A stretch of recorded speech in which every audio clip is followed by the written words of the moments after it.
Diabetes 2017. En esta ocasión vamos a tratar un punto específico, cuando las incretinas no son incretinas. Y vamos a hacer un análisis de qué era lo que teníamos, qué era lo que conocíamos hasta ahora sobre el sistema de las incretinas. El concepto básico era que cuando un estímulo alimentario llegaba al intestino, favorecía entonces la producción de una hormona llamada GLP-1. Esta hormona GLP-1 viajaba hasta el páncreas, hasta la célula beta pancreática, favoreciendo entonces la producción de la insulina y disminuyendo los niveles de glucosa. Y esto es responsable entonces del famoso efecto incretina, por el cual la estimulación de la producción de insulina es mucho mayor cuando el estímulo es por vía oral que cuando es por vía parenteral. Y de ahí al concepto clásico entonces que el GLP-1 es una incretina, ¿por qué? Porque es un factor producido por el intestino que actúa sobre la célula beta pancreática. Analicemos con más detalle. Entonces tenemos un GLP-1 producido a nivel intestinal que viaja por la sangre hasta el receptor de la GLP-1 que se encuentra a nivel pancreático y entonces va a actuar en primer lugar sobre la célula alfa, inhibiendo la célula alfa y disminuyendo la producción de glucagón. Y en segundo lugar, actuando sobre la célula beta, estimulando la célula beta, aumentando los niveles de insulina y disminuyendo los niveles de glucosa. Otro elemento importante dentro del sistema de las incretinas es una enzima llamada DPP4.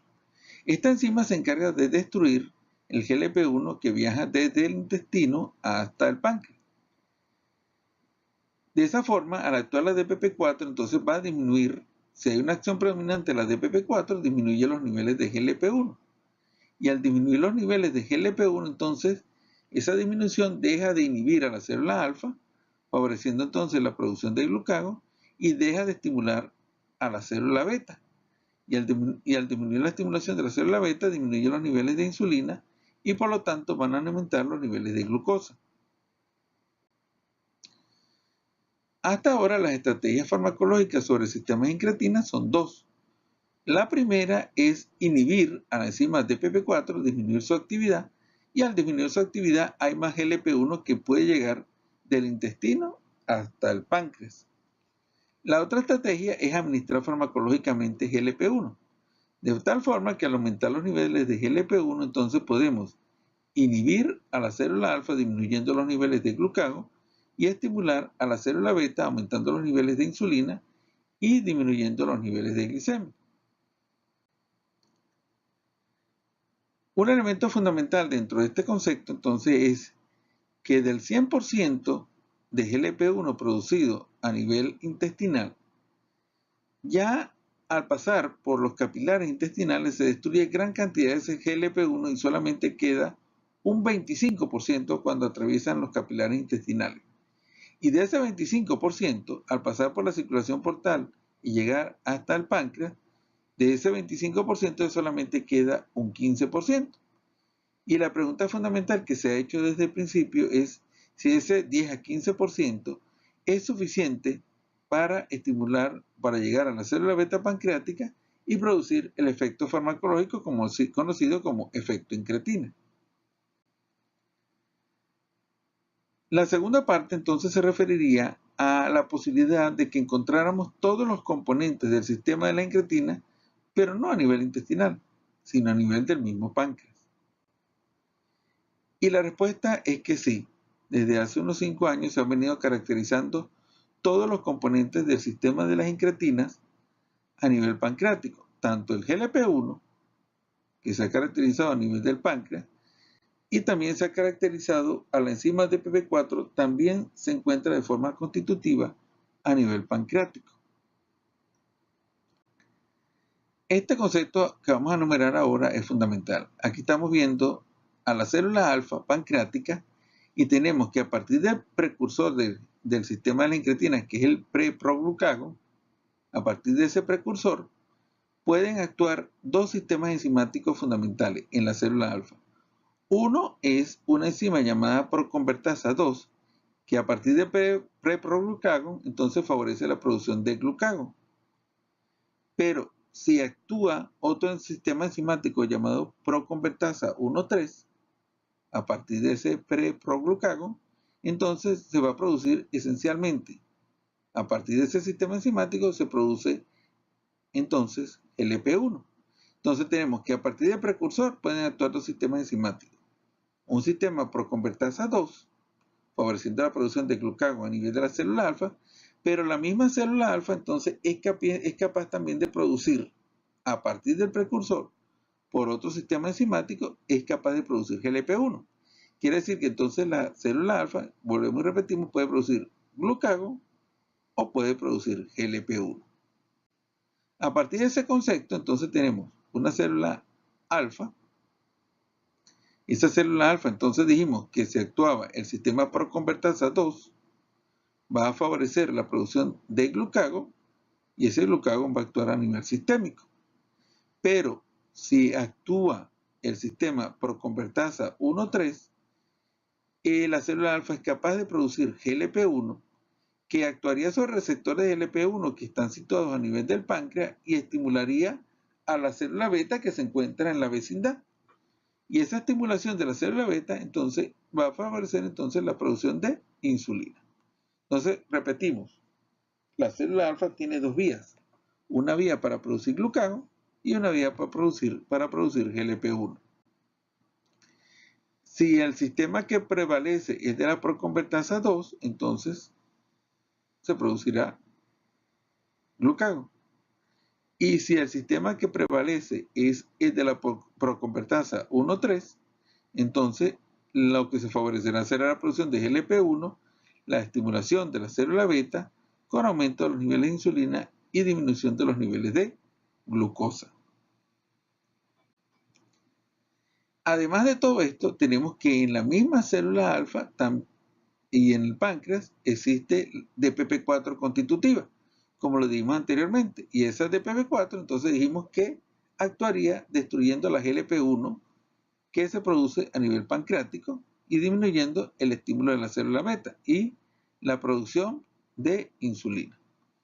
Resumiendo, entonces, todos los componentes del sistema que habíamos anotado anteriormente a nivel intestinal y sistémico se encuentran ubicados a nivel del páncreas.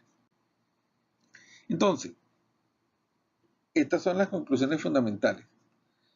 La interrogante es, si de ese 67% de GLP-1 que alcanza a los capilares portales, y dijimos que ya el 90% de todo el GLP-1 es destruido cuando hace el paso a nivel hepático y solamente queda un 10%, ese 10% es capaz de ejercer su efecto farmacológico a nivel del páncreas. ¿No sería más lógico que el sistema GLP-1 producido a nivel del mismo páncreas sea el que ejerza el efecto farmacológico conocido como efecto incretina? Entonces, para analizar esta perspectiva, para hacer un análisis de las posibilidades, ¿cuál es más importante, el sistema intestinal o el sistema pancreático? Entonces vamos a analizar un estudio publicado por el grupo del Dr. Daniel Drucker y que está disponible en su página llamada glucagon.com y se llama El papel del pre-proglucagón pancreático en la homeostasis de la glucosa en el ratón. Ojo, este estudio que vamos a analizar ahora es un estudio experimental a nivel de los ratoncitos y la pregunta fundamental siempre ha sido si podemos aplicar los resultados de estos estudios a nivel humano. Vamos a analizar fase por fase qué nos dice este estudio.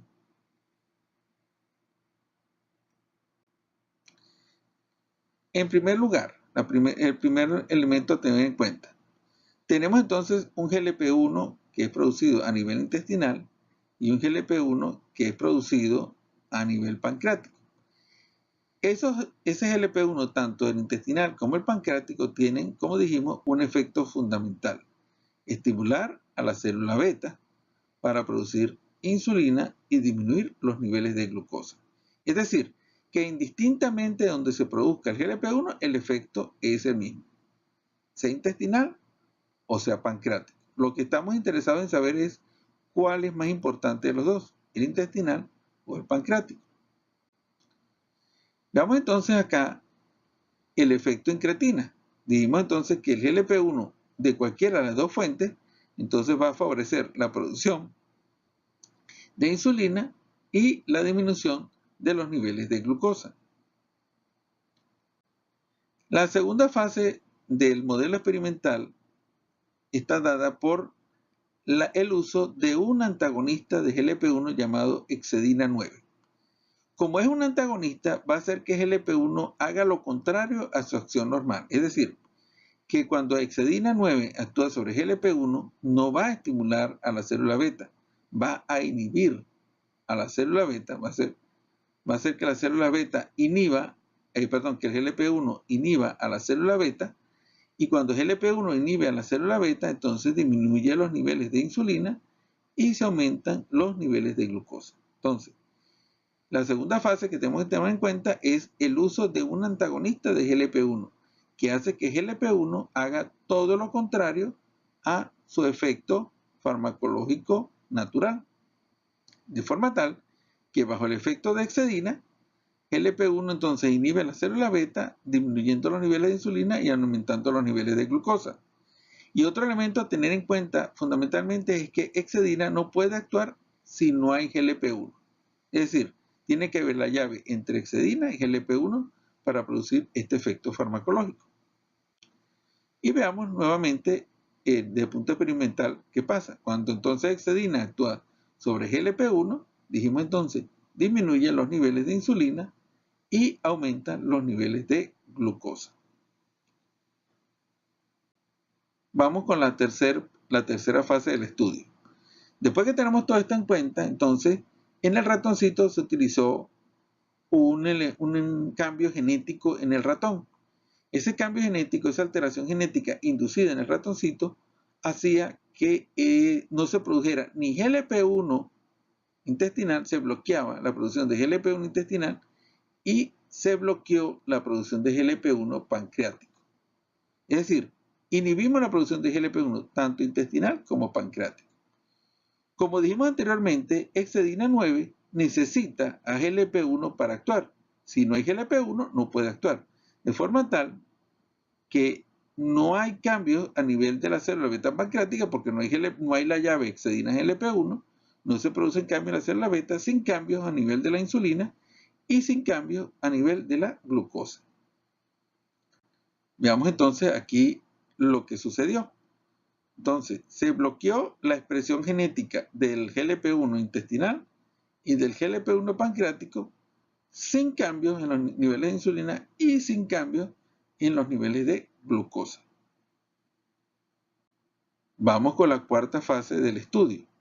Entonces, después que habíamos bloqueado los dos sistemas, vamos a desbloquear cada uno de los sistemas uno por uno.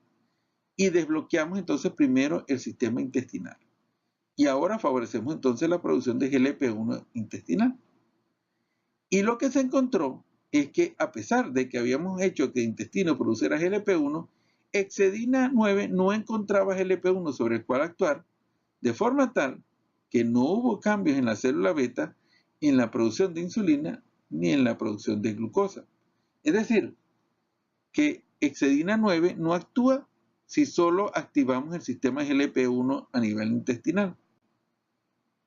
Veamos nuevamente, aquí se ve cómo se aumentó la expresión de GLP-1 a nivel intestinal y sin embargo la célula beta no se produjo GLP-1 y no hay cambios en la acción de la célula beta. Es decir, que Excedina no encontró su llave para actuar.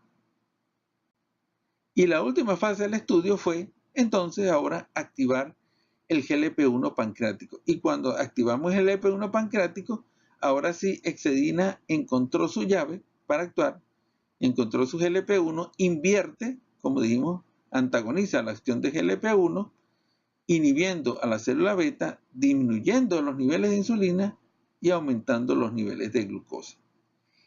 Conclusión, para actuar Excedina 9 necesita el GLP-1 pancreático, no basta con el GLP-1 intestinal. Veamos entonces los resultados. Aquí vemos cómo se restableció la expresión del GLP-1 pancreático hexadina 9 pudo hacer su efecto antagonista sobre GLP-1, aumentando los niveles de glucosa, alterando la curva de tolerancia a la glucosa. Es decir, entonces, vuelvo y repito, que hexadina necesita el GLP-1 pancreático. De forma tal que entonces podríamos plantear que el efecto farmacológico se produce esencialmente por GLP-1 producido a nivel pancreático, más no a nivel intestinal. La conclusión del grupo del Dr. Drucker es que el GLP-1 pancreático es fundamental para la regulación de la secreción de la insulina y la tolerancia a la glucosa. Y nos plantea nuevos cuestionamientos para el rol del eje intestinal pancreático enteroinsular. Es decir, hasta qué punto en realidad el sistema de las incretinas es un sistema intestinal más que pancreático.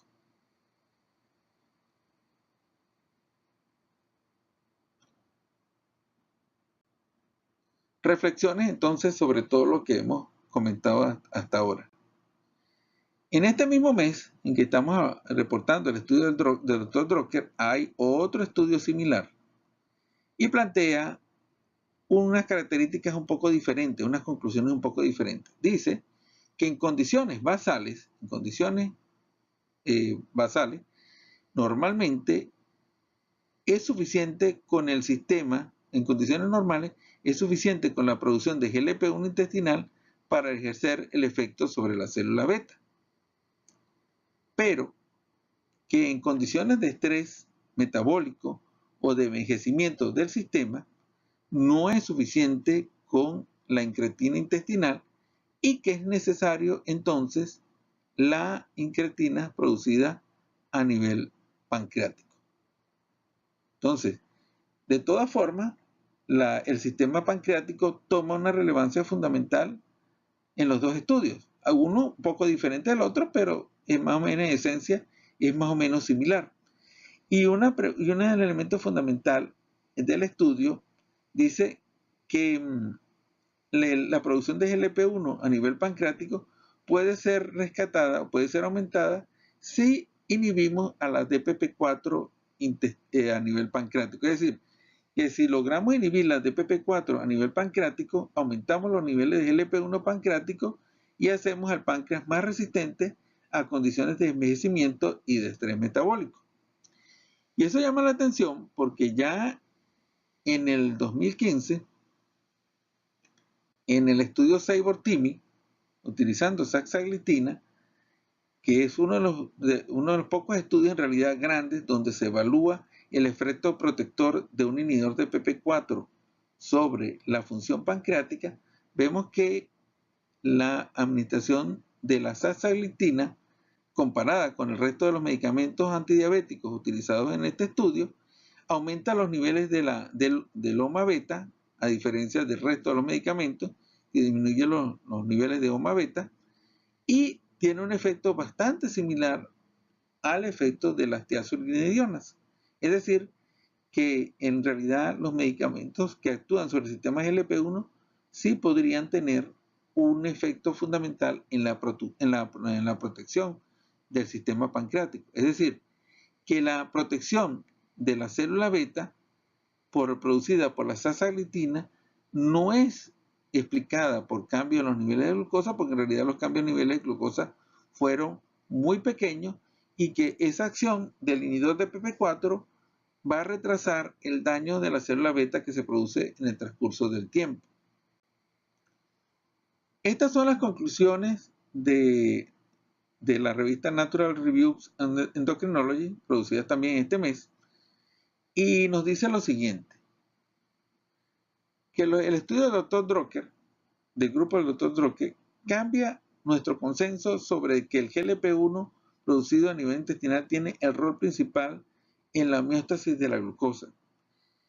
Y el grupo del Dr. Drucker y la doctora Darlene Sandoval plantea una expectativa bastante interesante, que es que haya un sistema sensor a nivel pancreático que va a favorecer la producción de GLP-1 o de glucagón dependiendo de los niveles de glucosa o los niveles de nutrientes. Entonces, de forma tal que si tenemos aumento de los niveles de la glucosa, lo que se activaría esencialmente sería la proconvertasa 1,3, favoreciendo entonces a la célula beta a la producción de insulina. Pero si hay disminución de los niveles de la glucosa, entonces lo que se estimularía sería el sistema de la proconvertasa 2, entonces favoreciendo esencialmente la producción de glucagón. Muchas gracias.